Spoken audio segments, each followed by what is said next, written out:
8월 세 번째 주일을 맞아서 하나님께서 오늘 저와 여러분들에게 주신 말씀은 에스겔서의 말씀입니다. 에스겔서 2장 1절에서 7절을 읽고 에스겔서의 말씀을 통해서 하나님께서 오늘 저와 여러분들에게 주신 말씀으로 함께 은혜 받기를 원합니다. 에스겔서는 48장으로 기록이 되었습니다. 그리고 에스겔서는 에스겔이라고 하는 제사장에게 하나님께서 말씀을 주신 것이 에스겔서입니다. 이 에스겔이라고 하는 말은 하자크라는 동사의 엘이라는 명사로 구성된 복합 명사요. 그 뜻은 하나님은 강하시다 또는 하나님이 강하게 하시라, 그런 뜻을 가지고 있습니다. 하나님이 강하게 하신다 또는 하나님은 강하시다, 강하신 하나님께서 강하게 하신다, 강하신 하나님께서 강하게 해 주신다. 그게 이 에스겔이라고 하는 이름의 의미라고 합니다. 하나님께서 제사장 에스겔을 강하게 해서 사명자로 쓰신다라고 하는 그런 의미의 말씀이 이 에스겔이라고 하는 이름이 가지고 있다. 이 에스겔은 다니엘과 또 에레미야와 같은 시대의 인물입니다. BC 597년에 여호야긴 왕과 함께 바벨론으로 포로로 끌려가죠. 다니엘과 세 친구들이 BC 605년에 1차 포로로 끌려간 이후에 에스겔은 BC 597년에 2차 포로로 끌려갔습니다. 그때 방금 말씀드렸던 여호야긴 왕을 비롯해서 수많은 방백들과 그리고 병사들이 그리고 기술자들이 바벨론으로 끌려갈 때에 에스겔 제사장도 함께 끌려갔다고 그렇게 말을 해요. 열왕기하 24장 14절에서 16절에 그렇게 말씀을 하는데, 그 다음에 말씀을 보면은 비천한 자 외에는 그 땅에 남은 자가 별로 없었다. 그러니까 2차로 끌려갈 때에 대부분의 사람들이 다 끌려갔다는 거예요. 비천한 자 외에는 그 땅에 남은 자가 없었다. 물론 바벨론 포로로 3차까지 끌려갔죠. 그리고 이제 예루살렘 성이 무너지고 성전이 불타버리게 됩니다. 에스겔은 제사장으로 바벨론의 2차 포로로 끌려간 이후에 5년이 지난 그의 나이 30세에 바벨론 그발 강가에서 하나님으로부터 선지자로 부름을 받습니다. 그리하여 예루살렘의 멸망 7년 전부터 예루살렘이 멸망하고 15년이 지난 22년 동안 바벨론 그발 강가에서 선지자로 활동을 합니다. 그러면 이 에스겔서를 통해서 하나님께서는 이스라엘 백성들과 오늘을 사는 저와 여러분들에게 무엇을 말씀하고 싶었는가?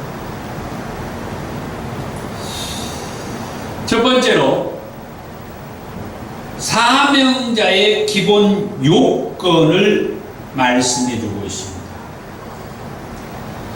에스겔서를 보면서 첫 번째 이미지는 에스겔은 사명자라고 하는 말씀이에요.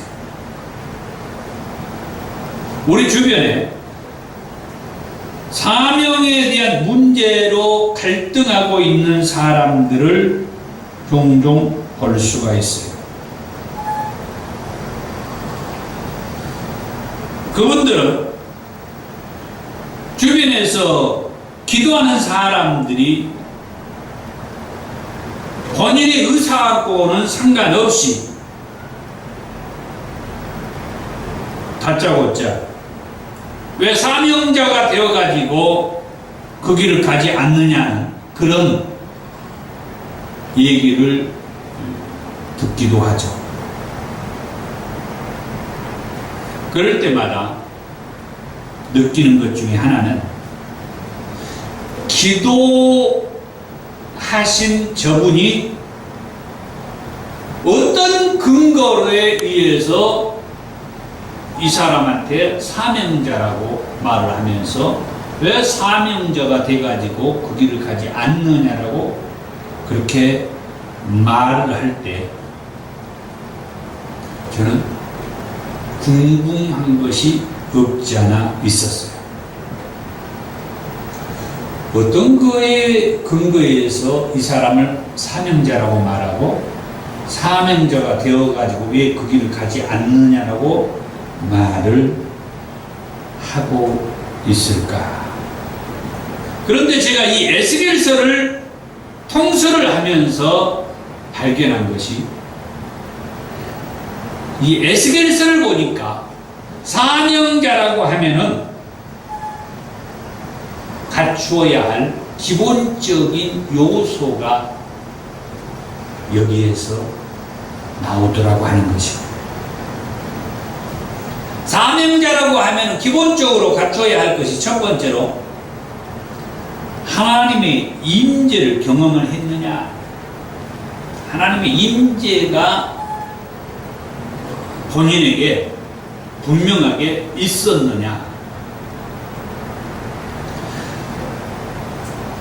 에스겔은 사명자라고 그랬습니다. 그러면 하나님의 임재가 에스겔에게 임했는지를 에스겔서에서 말하고 있느냐를 보는 겁니다. 에스겔서 1장 3절에 갈대아 땅 그발 강가에서 여호와의 말씀이 부시 아들 제사장 나 에스겔에게 특별히 임하고 여호와의 권능이 내 이에 있습니다. 에스겔서 2장 2절에도 그가 내게 말씀하실 때에 그 영이 내게 임하사 나를 일으켜 내 발로 세우시기로 내가 그 말씀하는 자의 소리를 들었다. 그 외에도 몇 군데 더 있는데 한마디로 에스겔이 사명자라고 말을 하는데 에스겔을 사명자라고 말할 때 그 사명자의 기본 요건이 여호와의 임재가 있었느냐 할 때 여기 분명하게 말하죠. 여호와의 임재가 에스겔에게 임했고 여호와의 권능이 에스겔에게 했었다라고 하는 말씀. 제사장 에스겔이 바벨론에서 포로 생활을 한 지 5년이 지난 시점에 하나님께서는 하늘을 열고서 에스겔에게 직접 권능으로 임재하셨다라고 하는 말씀이 이 에스겔에서 1장에서부터 말씀하고 있다는 거예요. 그 다음에 사명자의 기본 요건으로 두 번째는 하나님으로부터 어떤 음성이 있었느냐, 하나님으로부터 어떤 메시지가 있었느냐. 하나님의 임재가 있었다고 하면은 그 하나님께서 어떤 메시지를 주었느냐, 하나님으로부터 어떤 메시지를 받았느냐. 에스겔은 하나님의 임재를 통하여서 그 메시지를 수도 없이 받았다라고 이 에스겔서에서 말씀을 하죠. 그 가운데에 한 두 군데의 말씀을 제가 읽으면 에스겔서 1장 28절, 내가 보고 엎드려 말씀하시는 이의 음성을 들으니라. 에스겔서 2장 1절에서 2절에 그가 내게 이르시되 인자야 내 발로 일어서라. 내가 네게 말하리라 하시매 그가 내게 말씀하실 때에 그 영이 내게 임하사 나를 일으켜 내 발로 세우시기로 내가 그 말씀하시는 자의 소리를 들으니. 이처럼 에스겔은 하나님의 영광의 임재 앞에서 바로 서 있을 수가 없어서 엎드렸다. 그런데 엎드려 있는 그때에 하나님으로부터 음성이 들려요. 말씀이 있었다. 하나님으로부터의 그 음성은 메시지까지 포함을 하고 있어요. 그래서 사명자의 기본 요건 세 번째, 어떤 메시지였느냐? 어떤 메시지? 메시지가 무엇이었느냐? 그 메시지가 어떤 특정한 지역이나 특정한 사람에게 가서 무엇을 하라는 그런 메시지였느냐 하는 것입니다. 예를 들어서 우리가 쉽게 얘기할 수 있는 사명자, 선지자는 요나를 얘기하면 우리가 쉽죠. 하나님께서 요나에게 니네에 가서 40일이 지나면 이 성은 무너진다 그렇게 선포하라고 하는 말씀을 주셨어요. 요나가 그 말씀을 받아가지고 처음에는 하나님 말씀한 대로 가지 않으려고 했다가 어쩔 수 없이 나중에 가가지고 그 메시지를 선포하죠. 이게 사명자의 기본 요건. 사명자라고 하면 이게 있어야 돼요. 하나님께서 어떤 말씀을 주셔서 그 말씀을 가지고 어떤 특정한 지역이나 어떤 특정한 장소에 가가지고 이 말씀을 어떻게 하라고 했느냐. 가서 선포하라고 했으면 선포하고, 가서 누구를 만나라고 했으면 그 사람을 만나고, 가서 하나님의 말씀을 가르치라고 했으면 가르치는 것이고, 가서 어떤 사람을 기도해 달라고 했으면 기도를 해주는 것이고, 하나님께서 임재하셔서 어떤 말씀을 주셨는데 그 말씀이 뭐였느냐? 거기 가서 복음을 전하라고 했으면 복음을 전하는 것이고, 거기 가서 이 말씀을 선포하라고 했으면 그 말씀을 선포하는 것이고, 기도하라고 했으면 기도해 주는 것이고, 이것이 있었느냐 하는 거죠.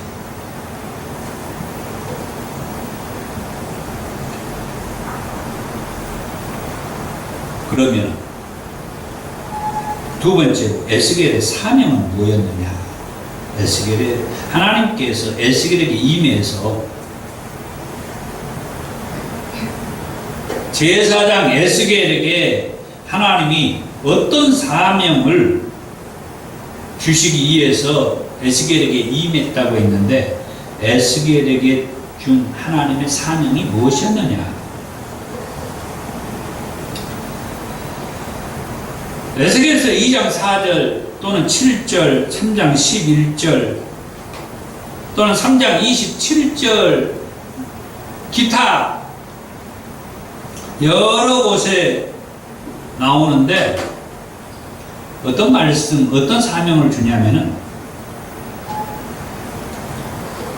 패역한 이스라엘 백성들에게 에스겔을 보내면서 그들이 듣든지 안 듣든지 주 여호와의 말씀이 이루하시라 전하라고, 선포하라고 그 사명을 줘.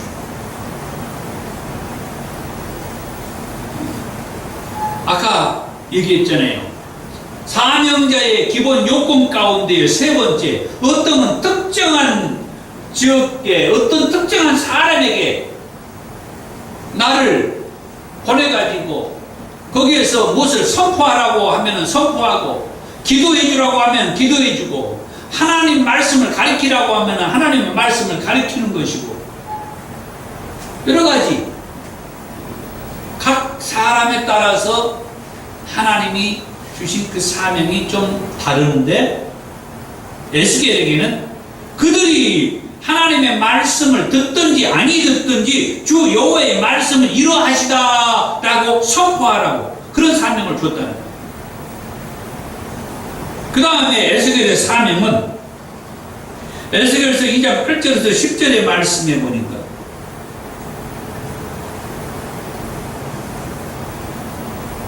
그 백성들에게 애가와 애곡과 재앙의 말을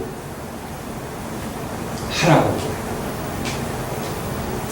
참 슬픈 얘기예요. 슬픈 얘기.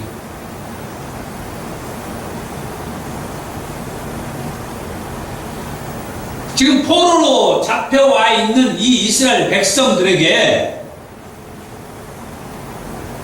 하나님께서 말씀하는 것은 애가, 슬픈 노래, 애곡, 슬퍼서 운, 그리고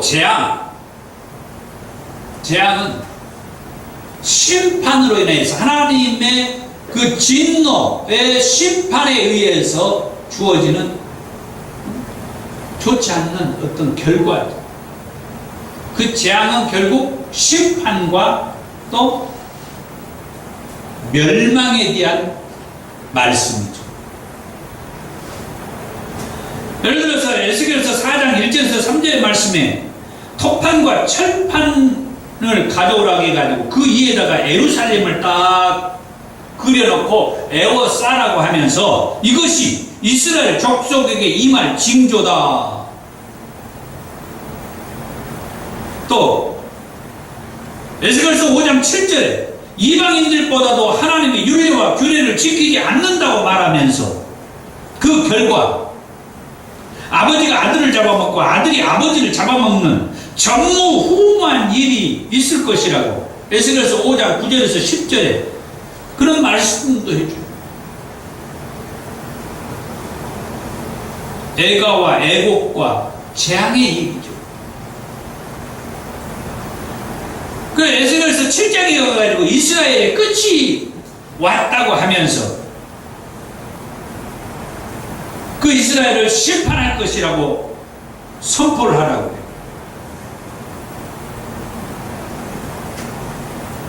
이스라엘의 장로들이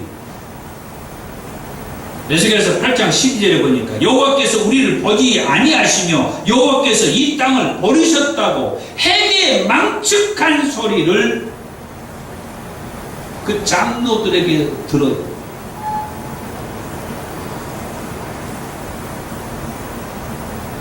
그러면서 하나님은 에스겔에게 예루살렘 성전을 보여주면서 예루살렘 성전 안에서 우상 숭배하는 그 백성들을 보는 거죠. 에스겔서 8장 14절에 담모스를 위하여 통곡을 하고 있다고. 에스겔서 8장 16절은 태양에게 예배를 드리고 있는 그런 모습들을 에스겔에게 많이 환상 가운데에서 지금 예루살렘 그 성전에서 이딴 짓거리를 하고 있는 것을 지금 포로로 잡혀있는 이 에스겔에게 하나님 보여준 거예요. 그러면서 말합니다.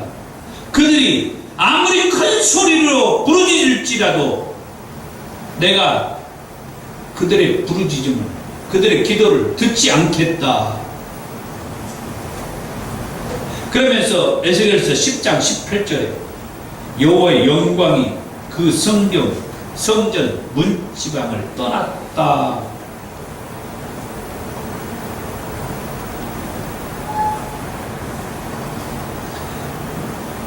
그러면서 하나님은 에스겔에게 에스겔에서 12장 3절에서 4절에 포로의 행장을 꾸려가지고 끌려가는 퍼포먼스를 보여줘라. 지금 이미 에스겔은 이 바벨론에 포로로 끌려와 있는데 하나님은 에스겔에게 포로로 끌려간 그런 퍼포먼스를 보여주라는 거예요. 그러면서도 하나님 앞에서 미운 것과 모든 가증한 것을 제거하면은 하나님께서 그들에게 한 마음을 주고 그 속에 새 영을 주며 그 몸에서 돌 같은 마음을 제거하고 살처럼 부드러운 마음을 주어서 하나님의 율례를 따르며 하나님의 규례를 지켜 행하게 하면서 그들이 내 백성이 되고 나는 그들이 하나님이 되리라고 회복의 말씀을 주시기도 하셨어요. 에스겔서 16장 55절에는 소돔과 사마리아도 회복해 줄 것이라고 말씀합니다. 소돔과 고모라 성이 유황불로 멸망했지만은 에스겔에게는 그 소돔과 사마리아가 회복될 것이라고 그렇게 말씀도 주셨다. 그러면서 에스겔서 18장 60절에 이스라엘과 맺은 언약을 기억해가지고 이스라엘과 영원한 언약을 세울 것이다. 이런 말씀들도 주셨어요. 그뿐만 아니라 하나님은 에스겔에게 열방을 심판할 것도 말씀해 주셨습니다.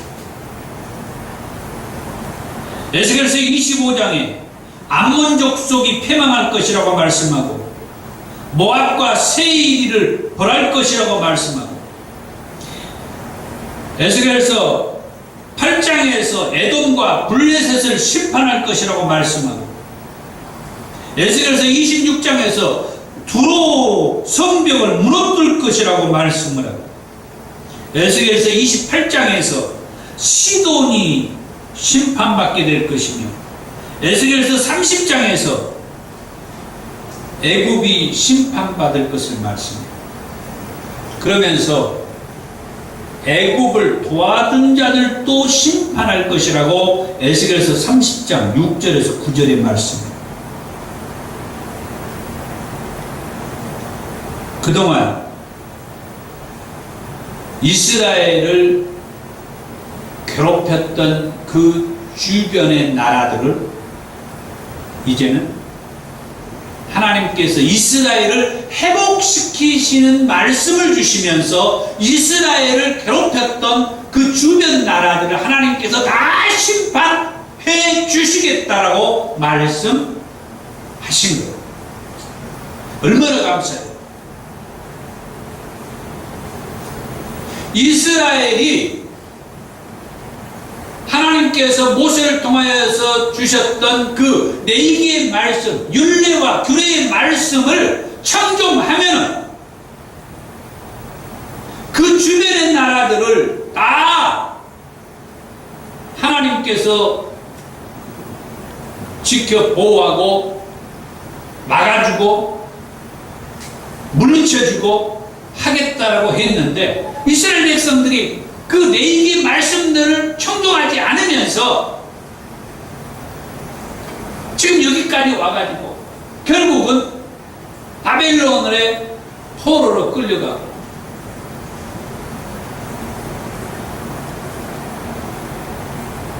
급기야 예루살렘이 멸망하기에까지 이르는 거예요.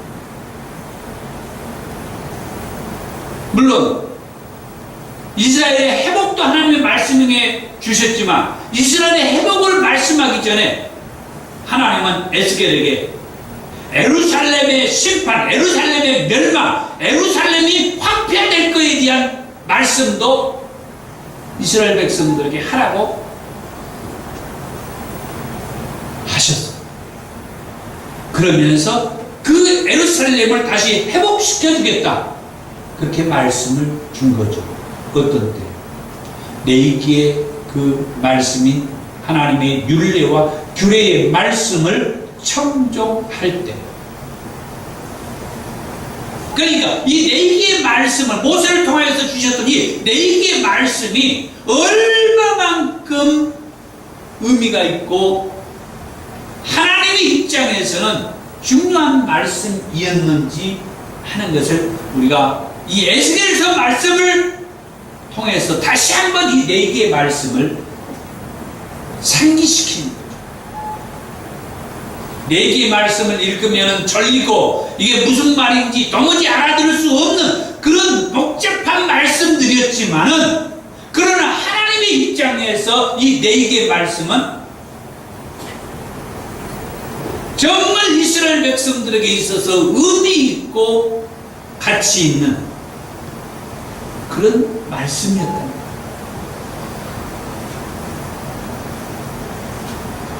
그러면서 하나님 에스겔에게 주신 사명은 파수꾼의 사명도 주셨다.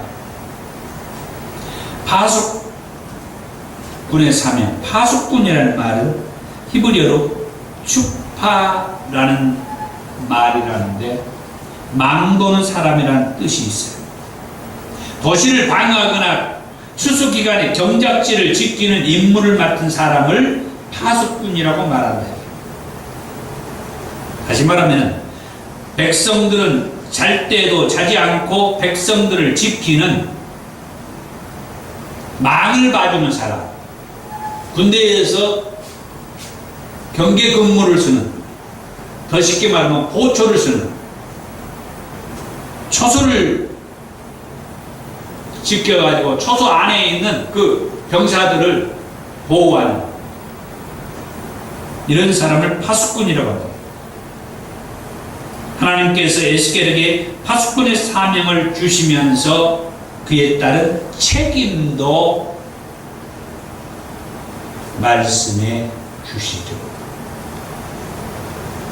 부대에서 경계 근무를 쓰는 그 사령이 자기 입지에서 그 사명을 다하지 못해가지고 그쪽 경계가 뚫렸어요. 적군이 침투해 들어왔어요. 그럼 어떻게 됩니까? 그쪽 그 부대의 경계 근무를 쓴 그 사병에게 책임을 묻는 거죠. 물론 사병뿐만 아니라 그 부대의 책임자에게까지도 책임을 묻죠. 파수꾼의 사명을 에스겔에게 말씀하시면서 그 파수꾼의 사명에 대한 책임도 말씀했다는 거예요. 그러면 에스겔에게서 말씀하는 그 파수꾼의 사명은 뭐냐? 저 세상에 있는 영혼을 구원하라고 하는 사명이었습니다. 저 영혼을 구원을 해야 되는데 저 영혼에게 가가지고 하나님의 이 메시지, 이 복음의 메시지를 그들이 내 말을 듣든지 아니 듣든지 주 여호와의 말씀이 이러이러하다라고 말씀을 전하라고 이제 사명을 줬잖아요. 그 사명을 가지고 요나처럼 니니에 가가지고 40일이 지나면 이 성이 무너진다, 애치라고 했을 때 그 애친 것처럼 에스겔도 이스라엘 백성들에게 가가지고 그들이 듣든지 아니 듣든지 여호와의 말씀 이러이러하다라고 하는 말씀을 전하라고 할 때 전했을 때의 책임과 전하지 않았을 때 책임. 전하지 않았을 때의 책임은 뭐냐? 여호와의 말씀이 이러이러하다라고 말씀을 전하라고 해서 전했음에도 불구하고 저 백성들이 여전히 하나님 앞에 돌아오지 않고 하나님의 말씀, 그 하나님의 윤리와 규례의 말씀을 청종하지 않음으로 인하여서 그 죄와 그 벌이, 그 심판이 그에게 임할 때 파수꾼의 사명을 다했다고 하면은 그 사람이 여호와의 말씀을 들음에도 불구하고 하나님을 청종하지 않고 하나님 멀리 떠나서 그 심판을 받게 되면은 그 죄는 그 사람 자신에게 있지만 나한테 그 사명을 줘서 이 파수꾼의 사명을 가지고 하나님 말씀을 전하라고 했음에도 불구하고 내가 전하지 않았어. 그런데 하나님께서 그 사람에게 물어. 너 왜 내 말을 그렇게 청종하라고 해도 너는 청종하지 않았어? 라고 나중에 심판할 때 파수꾼의 사명을 전하라고 했음에도 전하지 않는 내게도 그 책임이 있다. 그리고 내게도 그 책임을 물을 것이라고 하는 것이 이 파수꾼의 사명. 에스겔에게 준 이 파수꾼의 사명이다. 그래서 오늘날 저와 여러분들에게는 이 파수꾼의 사명이 있음을 알아야 한다는 것입니다. 이 에스겔을 통하여서 이 말씀을 우리에게 또 주신 거예요. 그동안에는 우리가 예수를 믿은 것으로 그대로 국한시키고 내가 예수 믿고 제사함 받고 그래서 하나님의 은혜로 천국에 들어갈 수 있는 것으로 감사하게 생각하고 살았다면 이 에스겔서의 말씀을 통하여 한 가지 더 우리가 염두에 둘 것은 저와 여러분들에게 파수꾼의 사명을 맡기셨다는 것입니다. 그래서 우리 주변에 누군가가 예수를 알지 못하고 예수를 믿지 못하고 심판대 앞에 서게 된다고 하면 그 사람에게 예수 복음을 전하도록 하나님은 이러이러하시다라고 하는 메시지를 전하도록 사명을 주었는데 그 사명을 감당하지 않는 파수꾼에게도 하나님은 책임을 물을 것이다 하는 것입니다. 분명하게 누구에게 파수꾼의 사명을 받은 것이 있으면 반드시 그 사명을 감당할 것이고 그렇지 아니하고 이 시대에 사는 영혼들에게 파수꾼의 사명을 받아가지고 권행을 받았다라고 하면은 이 시대에 생활하는 가운데에서 어떤 영혼이 나에게 맡겨준 파수꾼의 사명을 가지고 있는지 알 수가 없다면 부더니도 우리는 이 파수꾼의 사명을 생각하면서 만나는 사람마다 수많은 사람들에게 하나님은 이러이러하십니다. 예수님은 우리의 구원을 위해서 이렇게 십자가에 달리셔서 피로 죽으시고 3일 만에 다시 살아나셔서 지금은 하나님 보좌우편에 계시는데 이 예수를 믿으면 나중에 예수님께서 그 믿는 자를 다시 데리러 오신다고 했습니다. 그 예수를 믿으면 죄에서 사함받고 구원받습니다. 그리고 저 영원한 천국에 함께 들어갈 수가 있습니다. 이 복음을 전하면서 함께 예수를 믿는 그런 이를 위해서 우리에게 이 사명을 맡기셨다고 하는 것입니다. 그 다음 세 번째로 에스겔에게서 볼 수 있는 사명자의 자세. 에스겔에게서 볼 수 있는 사명자의 자세. 참 에스겔이 사명자로서 참 본을 보였다라고 하는 말씀인데, 그럼 에스겔을 통하여서 우리가 본받을 수 있는 그 사명자의 자세가 뭐냐? 에스겔은 하나님께서 말씀하는 이스라엘 백성들이 패역한 백성들이라고 그랬죠. 저 패역한 백성들에게 가가지고 그들이 듣든지 아니 듣든지 하나님의 말씀을 전하라고 했어요.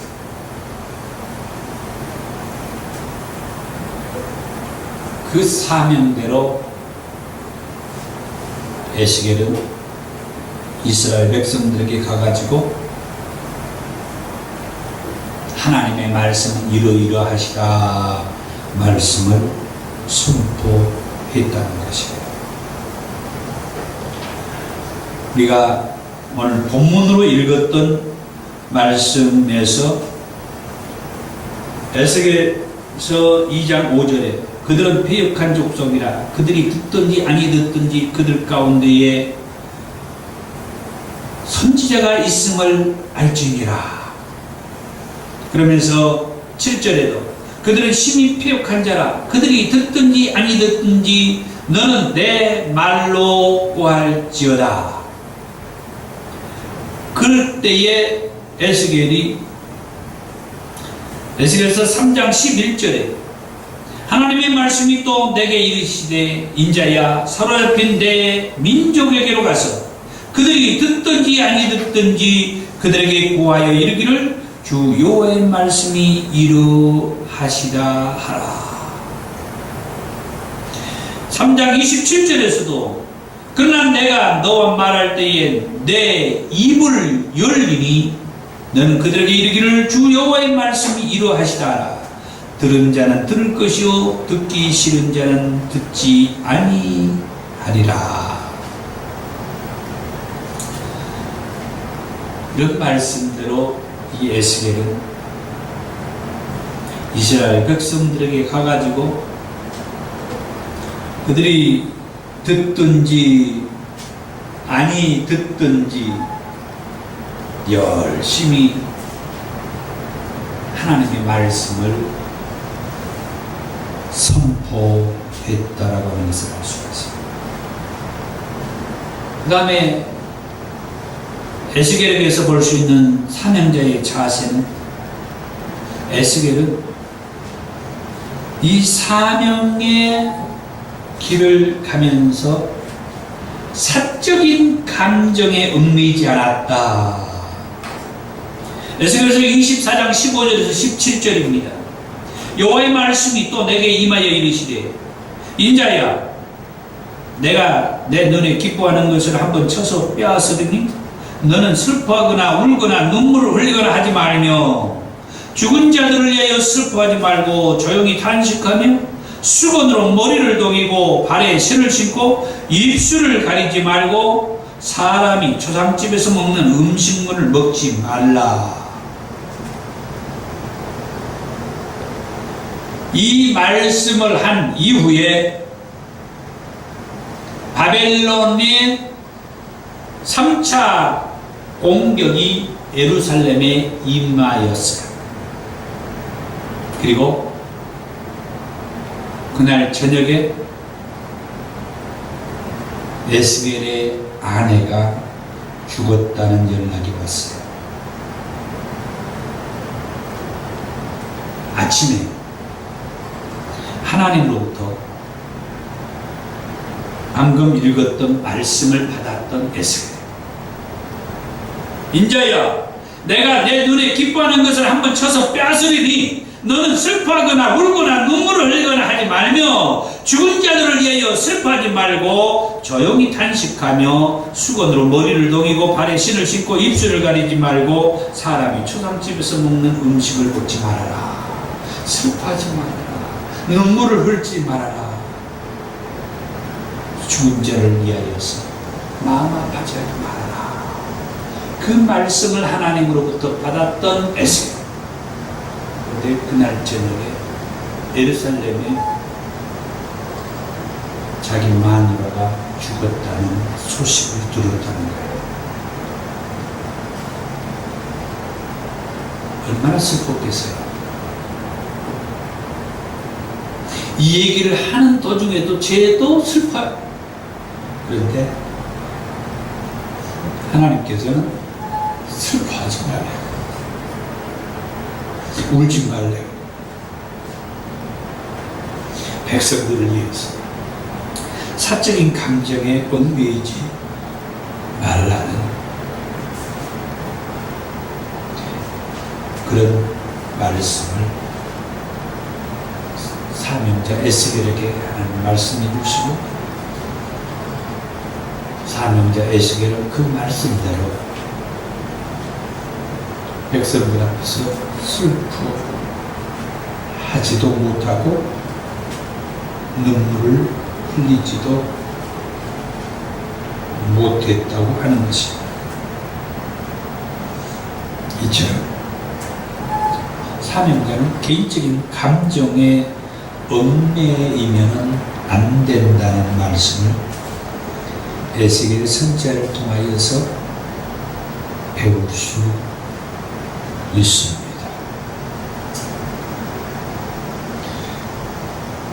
그 다음 네 번째로, 에스겔서에서 가장 많이 나오는 말과 에스겔 성전에 대한 말씀. 사실 이 부분이 오늘 설교 분량에서 가장 많은 시간을 할애하게 되는데, 제가 최선을 다해서 말씀을 드리도록 하겠습니다. 에스겔서에서 가장 많이 나오는 말, 그것은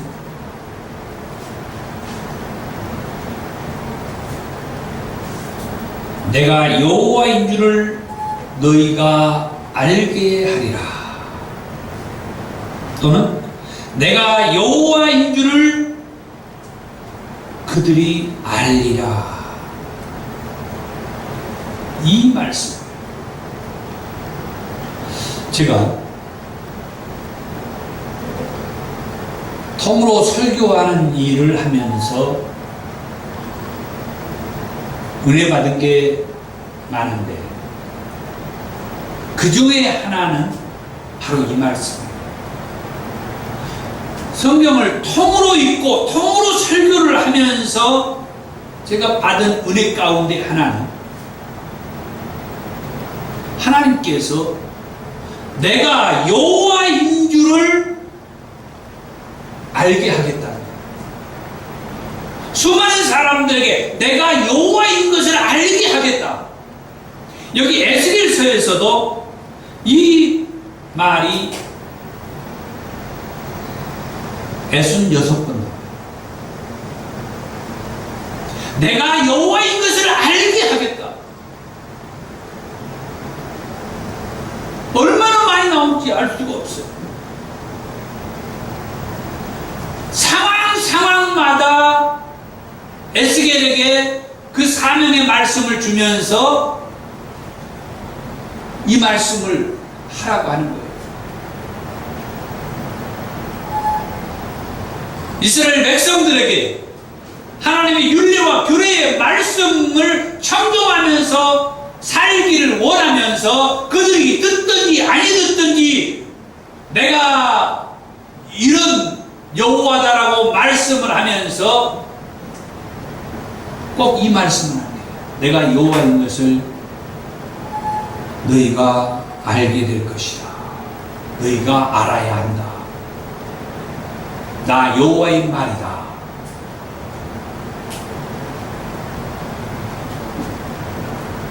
예루살렘이 폐망할 것을 말씀하면서 내가 여호와인 줄 알게 하리라. 수많은 열방이 멸망하고 그 열방을 심판할 것을 말씀하면서 내가 여호와인 줄을 알게 하리라. 이스라엘의 회복을 말씀해 주면서 내가 여호와인 것을 알게 하리라. 아멘.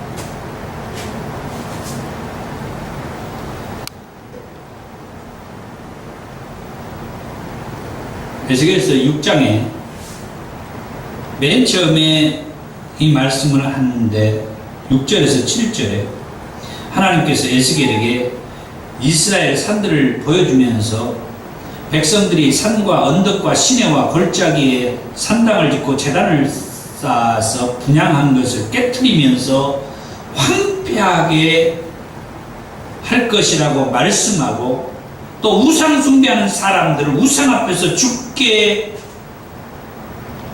하는 것을 보여준 다음에 내가 여호와인 줄을 너희가 알게 하리라.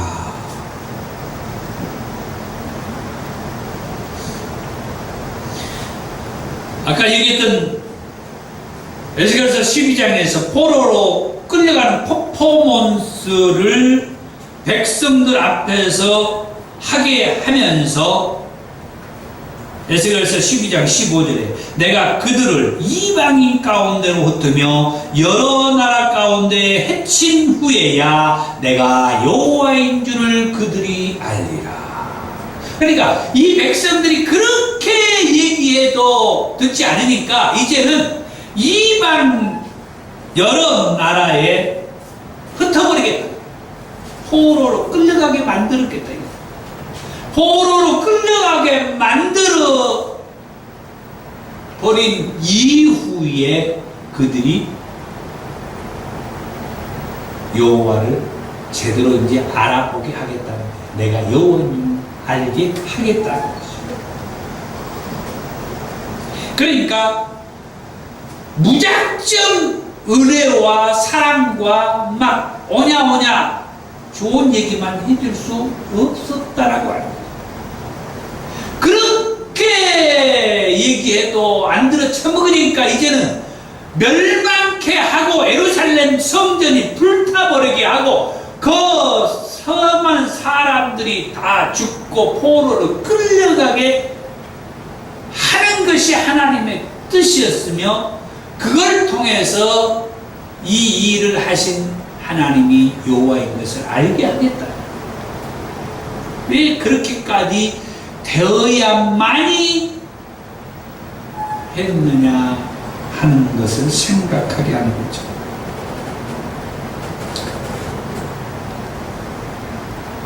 그 외에도 열방을 심판하면서 하나님이 이스라엘의 여호와인 것을 알게 해 주셨어요. 에스겔서 25장 5절에 암몬 족속을 양떼가 눕는 곳으로 삼겠다고 하면서 내가 주 여호와인 줄을 너희가 알게 하리라. 그렇게 이방의 나라를 하나님이 멸망시키고 심판하는 것을 보여주면서 이스라엘 백성들에게 그들이 심판받은 것은 여호와 하나님께서 심판하는 것을 알게 하겠다 이 말이에요. 에스겔서 25장 11절에 내가 모압에 벌을 내리리니 그때 내가 주 여호와인 줄을 너희가 알리라. 에스겔서 25장 16절에서 17절에 내가 블레셋 사람 위에 손을 펴서 그렛 사람을 끊으며 해변에 남은 자를 진멸하되 분노의 책벌로 내 원수를 그들에게 크게 갚으리라. 내가 그들 블레셋에게 원수를 갚은 즉 내가 여호와인 줄 그들이 알리라. 에스겔서 30장 19절과 에스겔서 35장 4절 15절에 두로와 시돈에 그리고 애굽을 심판하면서 내가 여호와인 줄을 알리라고 말씀을 해요. 그동안 이스라엘 백성들에게 해코지했던 그 주변의 강대국들을 하나님께서 심판하시면서 이스라엘 백성들에게 내가 저 열방을 심판하는 여호와 하나님인 것을 너희들은 알게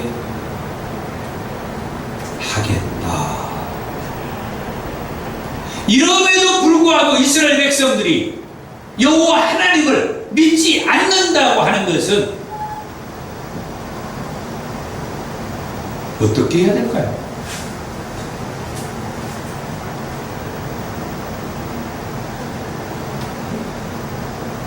예루살렘이 황무지가 되게 하면서도 에스겔서 33장 29절에 이스라엘의 여호와인 것을 알게 해 주셨다고 그러면, 또한 이스라엘의 회복을 말씀하면서 에스겔서 36장 4절에서도 내가 여호와인 줄을 너희가 알리라.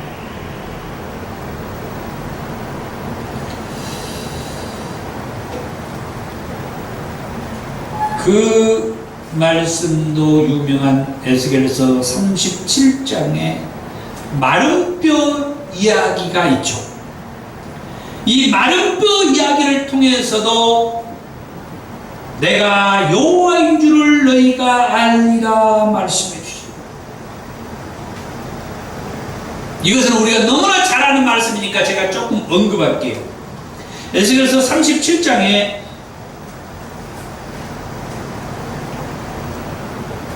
하나님께서 에스겔을 뼈가 가득한 골짜기로 데리고 가가지고 보여주면서 이 뼈들이 너희 살 수 있겠느냐 물어요. 참 미칠 노릇이죠. 만약에 저와 여러분들이 에스겔과 같이 하나님께서 어떤 공동묘지에 데리고 가가지고 그 속에 있는 마른 뼈들을 한상 가운데 보여주면서 이 뼈들이 살 수 있겠느냐 물으면 우리가 어떻게 대답할 수 있을까요? 그런 일이 한 번이라도 있었으면 그것도 은혜죠. 하나님 한상 가운데 그 시체들을 다 내게 보여주면서. 자, 그런데 여호와 하나님께서 내가 생기를 너희에게 들어가게 하리니 너희가 살아나리라 그렇게 말했어요. 그랬더니 너희의 힘줄을 두고 살을 입히고 가죽으로 덮이고 너희 속에 생기를 넣으리 너희가 살아나리라. 그러니까 이 말씀이 참 묘한 뉘앙스가 이 말씀 속에 들어있어요. 그냥 시체를 보여주면서 마른 뼈들을 보여주면서 이 뼈들이 너희 살 수 있겠느냐 말씀하면서 생기를 너희에게 들어가게 하겠다. 말이 너희에게로 방향이 돌아와요. 그러니까 에스겔에게는 마른 뼈를 보여주면서 하나님의 말씀한 때는 이스라엘 백성들에게 말씀한 거예요. 너희에게 생기가 들어가겠다. 그랬더니 너희의 힘줄을 두고 살을 입히고 가죽을 덮이고 너희 속에 생기를 넣으리라 너희가 살아나리라. 그러니까 실질적으로는 마른 뼈의 환상을 통하여서 이스라엘 백성이 회복될 것을 하나님이 말씀한 거예요. 하나님께서 이스라엘 백성을 회복시켜 주겠다라는 말씀이었다는 거예요. 그러면서 나 여호와가 이 일을 말하고 이룬 줄을 너희가 알리라 그렇게 말씀을 하십니다. 곡과 또 그 마곡 땅의 지도자인 그 곡의 침략을 통해서도 하나님께서는 그들을 물리치면서 여호와가 이 백성들의 하나님인 것을 알게 하겠다. 에스겔서 38장 19절, 에스겔서 39장 6절과 7절에서 말씀. 하여튼 에스겔서에 가장 많이 나오는 말은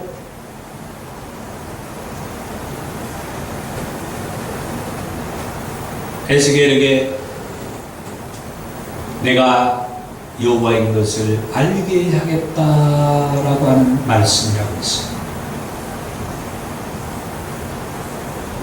그리고 에스겔서 40장에서 마지막 48장까지 에스겔 성전의 말씀이 나와요. 오늘날 많은 학자들이 이 에스겔 성전에 대해서 너무나 궁금하게 생각을 해요. 이 에스겔에게 보여줬던 이 성전의 규격의 성전이 세워지지 않았거든요.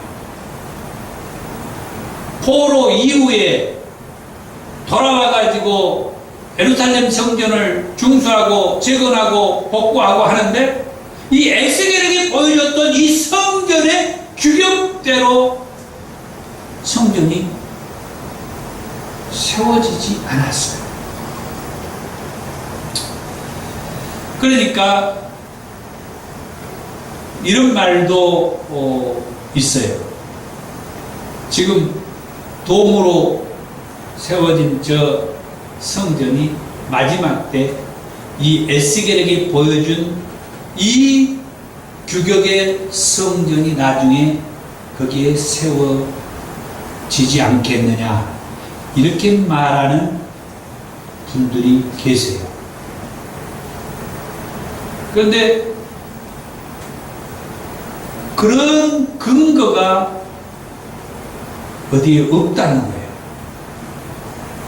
그래서 저는 전에도 그렇게 말씀을 했습니다마는 에스겔에서 가장 마지막 절 48장 36절의 말씀을 저는 근거로 해서 이 에스겔 성전의 의미를 말씀을 드리려고 합니다. 에스겔서 48장 36절에 그 사방의 합계는 18,000척이라 그날 후로는 그 성읍의 이름을 여호와 삼마라 하리라. 여기에서 여호와 삼마란 그 말은 여호와께서 거기 계시다는 의미라고 그래요. 그래서 아직 분명하지 않은 그런 여러 추상적인 얘기보다는 에스겔서 40장에서 48장까지 여러 의미의 성전의 그 규격을 말씀해 주시고 그걸 에스겔에게 보여주셔서 에스겔 성전이라고 이름을 붙였는데